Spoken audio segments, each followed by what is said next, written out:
एक तालाब में कम्बुग्रीव नाम का एक कछुआ रहता था। उसी तालाब में दो हंस तैरने के लिए उतरते थे। हंस बहुत हंसमुख और मिलनसार थे।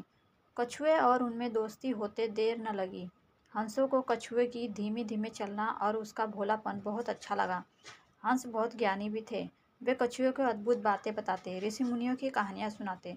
हंस तो दूर दूर तक घूम कर आते थे, इसीलिए दूसरी जगहों की अनोखी बातें कछुए को बताते। कछुआ मंत्रमुग्ध होकर उनकी बातें सुनता।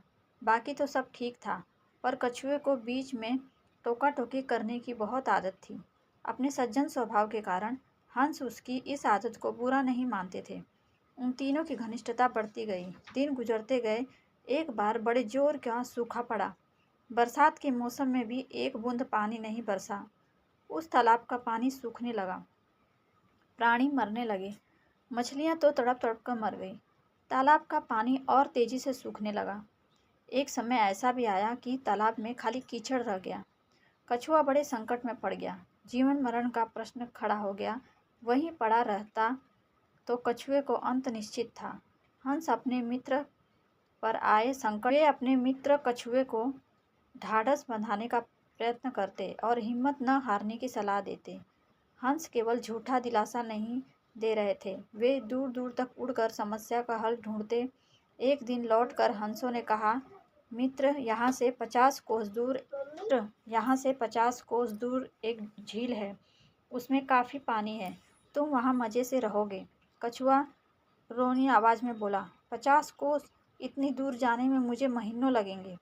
तब तक तो मैं मर जाऊंगा। कछुए की बात भी ठीक थी। हंसों ने अक्ल लड़ाई और एक तरीका सोच निकाला। वे एक लकड़ी उठाकर लाए और बोले, मित्र, हम दोनों अपनी चोंच में इस लकड़ी को सिरे से पकड़कर एक साथ उड़ेंगे।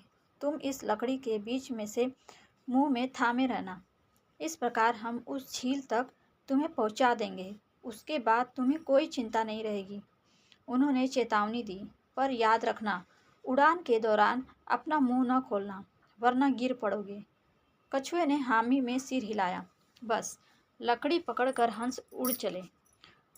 उनके बीच में लकड़ी मुंह दाबे कछुआ वे एक कस्बे के ऊपर से उड़ रहे थे कि नीचे खड़े लोगों ने आकाश में अद्भुत नज़ारा देखा। सब एक दूसरे के ऊपर आकाश का दृश्य दिखाने लगे। लोग दौड़ दौड़कर अपने छज्जों पर निकल आए। कुछ अपने मकानों के छतों की ओर दौड़े। बच्चे, बूढ़े, औरतें व जवान सब ऊपर देखने लगे। खूब शोर मचा। कछुए की नज़र नीचे उन लोगों पर पड़ी। उसे आश्चर्य हुआ कि उन्हें इतने लोग देख रहे हैं। वह अपने मित्रों को चेतावनी भूल गया और चिल्लाया, देखो, कितने कितने लोग हमें देख रहे हैं। मुंह के खुलते ही वह नीचे गिर पड़ा। नीचे उसकी हड्डी पसली का पता नहीं लगा। इस कहानी से हमें यह सीख मिलती है कि कुछ भी बोलने से पहले परिस्थिति और मौके की नज़ाकत को भांप लें और फिर मुंह खोलें, क्योंकि मुंह खोलना कभी कभी बहुत महंगा पड़ता है। इसीलिए कहते भी हैं कि बुद्धिमान भी अगर अपनी चंचलता पर काबू नहीं रख पाता है तो परिणाम काफ़ी बुरा होता है। तो